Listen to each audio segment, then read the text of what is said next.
So let's give a round of applause for Dr. Ben Benulis.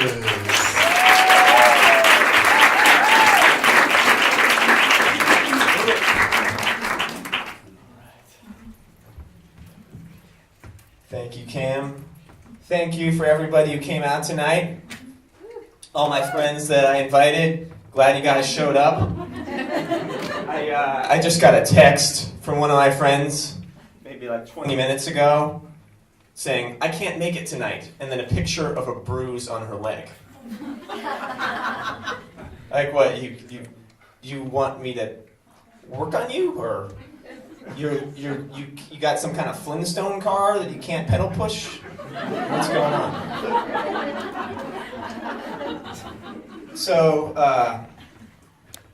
I am a chiropractor, and invariably, when people find out, they usually say something to the effect of, oh, you are? Okay, like I got this thing back here, and you can check it out. And I'm thinking, would you be saying that to me if I were a proctologist? Like, I got this thing. Can you check it out? So, Cam, to answer your question, I've been a doctor for 2 years. Actually, just came up on Facebook yesterday. My graduation pictures from 2 years ago. Got that little reminder. So, still got a lot of student loan debt, you know. Got to figure out a way to pay that off. Got to come up with some kind of plan. And I've been thinking, and I've come up with an idea, and it's not like a vitamin pill pyramid scheme or anything like that. But I got this brilliant plan to pay it off, you guys. It's brilliant in its simplicity. Fake my own death, move to Ecuador. So, let's see. So, just found out. It took people a while, I guess, to figure that one out. So, read in the news recently, the city of Tempe has pledged to go zero waste by the year 2022. You know? And we're vegans, we're environmentalists, so that's always good news. But I am a little concerned because I do live in Phoenix, and I don't want people from Tempe driving over here every day just to take a dump.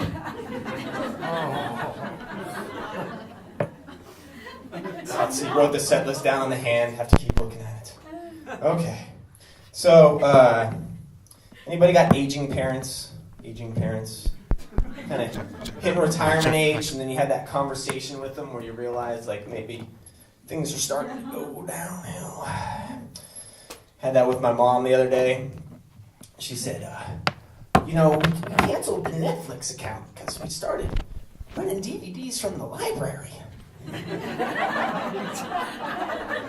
They're free. I mean, sure, they don't have like all the big selection, but they got some real classics.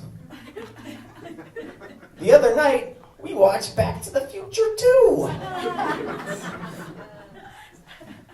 That Michael J. Fox rides that flying skateboard. You remember that one?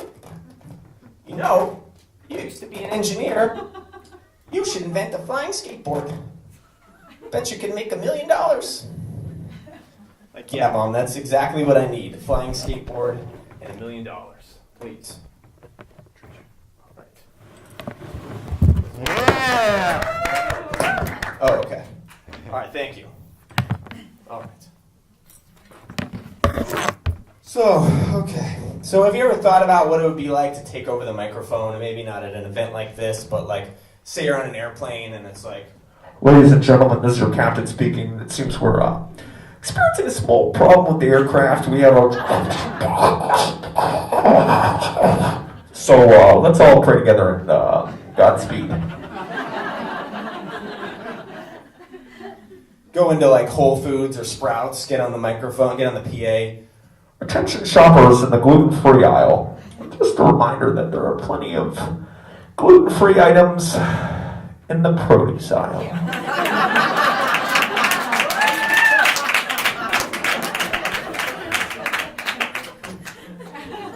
So, we got the gluten-free joke in. Well, let's tell some vegan jokes, right? Okay. So I started this vegans men's group, and had to, made a Facebook event, started inviting people from the vegan community, going through my friends list and realizing, like, of the vegans, like 90% are women. Like, where are the guys, right? Like, it's just a fact that, like, if you're a vegan guy, the ratio is just super favorable. I mean, you guys out there that aren't vegan or considering it, let me just tell you that it is like shooting tofu in a barrel, you guys.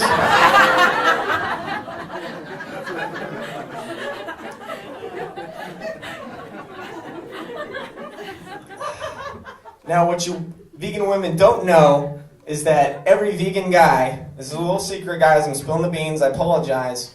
Every vegan guy's got 2 deodorants. You know this? They got the cruelty-free vegan deodorant, it has no aluminum, and it's like fair trade, made by indigenous gnomes. But then they got the other deodorant, the one that actually works.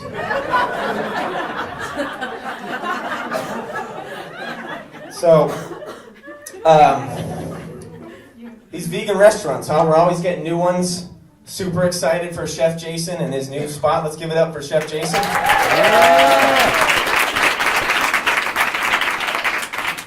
Because, let's face it, like, some of these establishments, it's like, I was meeting up with I had a business meeting the other week, and, the guy's like, well, let's go get some food. Is there a vegan restaurant around here? I'm like, oh, yeah, there's this new one that just opened. It's, like, not too far from here.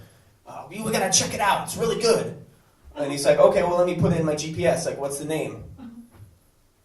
Whyld Ass. I have to say that. And, so that didn't come to mind. I actually had to say the name. It's like, I can't even explain. Where does the name come from? I don't know. It's not spelled the normal way. Maybe I don't know. So I used to live in Texas. We had a vegan restaurant. It was called Vegeria, which was, basically this spelled Vegeria, but like the Spanish pronunciation was Vegeria. But let's be honest, guys. Like, it sounds like an STD. Like, dude, I was in Cancun for spring break, and I hooked up with this chick, and I think I got Vegeria.